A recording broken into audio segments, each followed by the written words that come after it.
Qué gusto estar de nuevo con ustedes para continuar con este ciclo de cine histórico mexicano. En esta ocasión,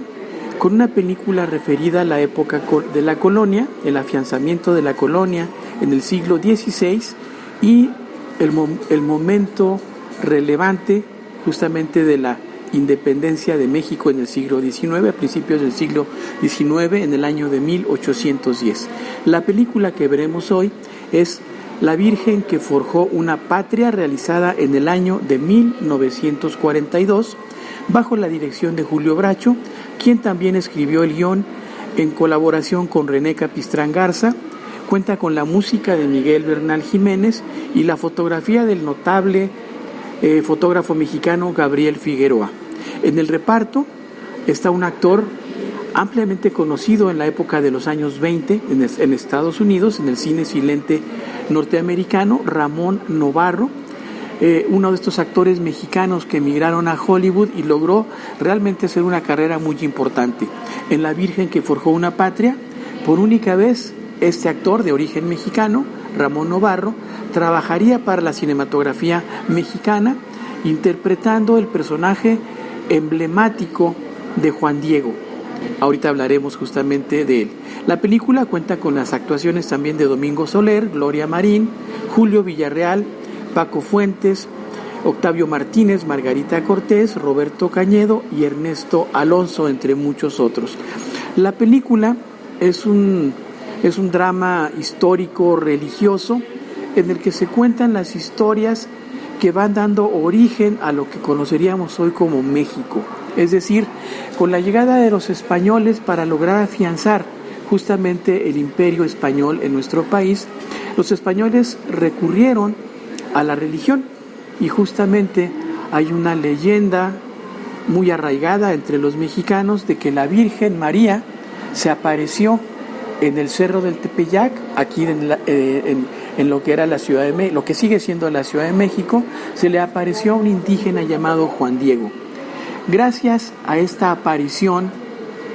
inventada o cierta, según las creencias de cada quien, fue que justamente la conquista española fructificó durante estos siglos, primeros siglos de la colonia. La religión fue decisiva para que los españoles afianzaran su poderío y su dominio en el territorio de México. La película narra este episodio, pero lo junta de manera muy hábil con otro momento histórico muy importante,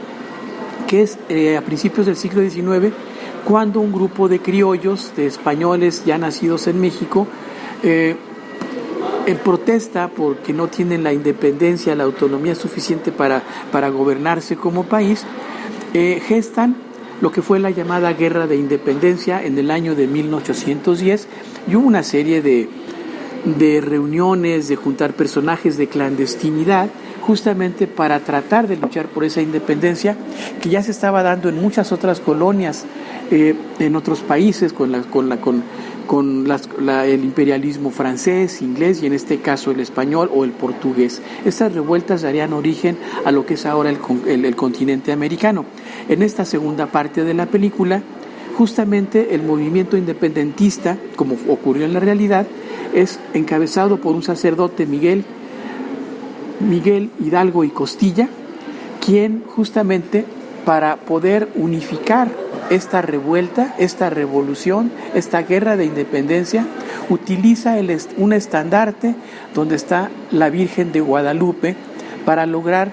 que los indígenas, los naturales de esta región, siguieran todo el proceso de la guerra. La independencia de México sería una lucha muy cruenta, tardaría 10 años en tener un resultado y lograr justamente su objetivo, pero finalmente la película narra esos dos episodios. Desde luego es una película muy, muy en la línea de las películas históricas de estos años, un poco solemne, pero creo que a la vez también muy emotiva, justamente por la mezcla del género dramático, histórico y del religioso. El director Julio Bracho es uno de los directores más notables del periodo conocido como la época de oro del cine mexicano. Nació en el año de 1909 y falleció en la Ciudad de México en 1978 y tiene una carrera cinematográfica realmente muy amplia y muy importante. Entre sus películas más relevantes, está una que realizó en el año de 1941, ¿Ay qué tiempo, señor Don Simón?, una película sobre la época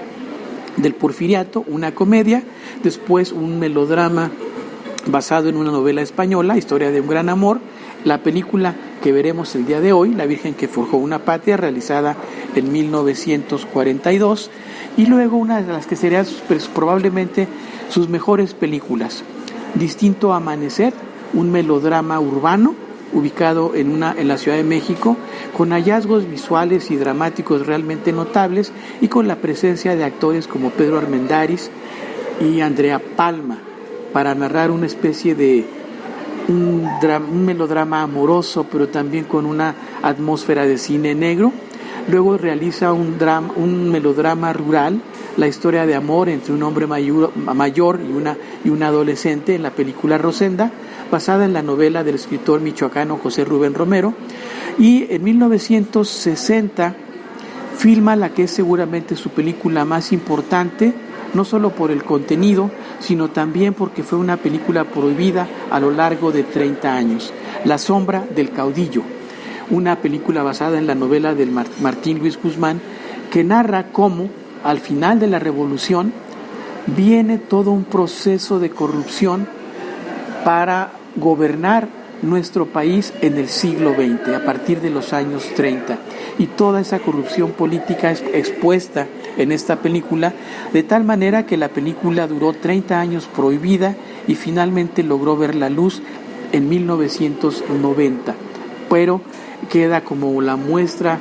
de una censura injusta, pero también de un gran tino que tenía el director justamente para narrar las historias que el público mexicano quería ver en la pantalla cinematográfica. Creo que las películas que hemos mencionado dan fe de todo ello, y en este caso justamente La Virgen que forjó una patria nos habla de ese inicio prometedor de un joven cineasta que quería utilizar la historia de México para encontrar a un público como el que en sus años, en los años 40, siguió de manera constante al cine mexicano, un cine que le hablaba de su propia historia y de su propia idiosincrasia. Veamos La Virgen que forjó una patria y nos veremos para la proyección de la siguiente película.